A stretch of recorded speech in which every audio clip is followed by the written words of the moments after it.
Voilà maintenant 3 mois que Brice Rabaste, membre de l'UMP, a pris le fauteuil de maire à Jean-Paul Planchou, socialiste à la tête de Chelles depuis 1995. Dans son programme, le jeune UMP promettait de mettre le paquet en matière de sécurité, de lutter contre le bétonnage de la ville et de favoriser la réussite scolaire des enfants. 100 jours plus tard, il se félicite d'avoir mis en place plusieurs de ses promesses. Très prochainement, nous devrions pouvoir avoir 10 policiers supplémentaires à Chelles. Nous allons déjà en recruter 5 dans les semaines qui viennent, puisqu'on a recruté, on les a choisis pour qu'ils puissent intégrer très vite nos équipes.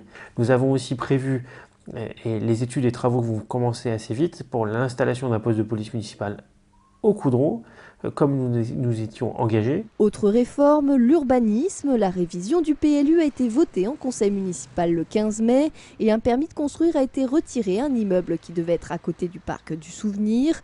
Concernant les problèmes de stationnement, des places de parking vont être créées dès septembre, place du marché. Du côté de l'opposition, PS et Verts, on dénonce une politique d'effet d'annonce, exemple avec les rythmes scolaires. On a entendu pendant cette campagne vraiment que c'était très mal fait, que ça avait été fait dans l'urgence, etc. Pour aboutir à quel résultat? Finalement, ils ne retouchent pratiquement rien, si ce n'est la suppression du goûter. Et on fait semblant d'avoir une communication avec la population en rassemblant la population, puis des effets d'annonce qui n'ont pas été faits en conseil municipal du tout, qui n'ont pas été présentés aux élus et qui viseraient à remettre les ateliers le midi, sur le temps du midi.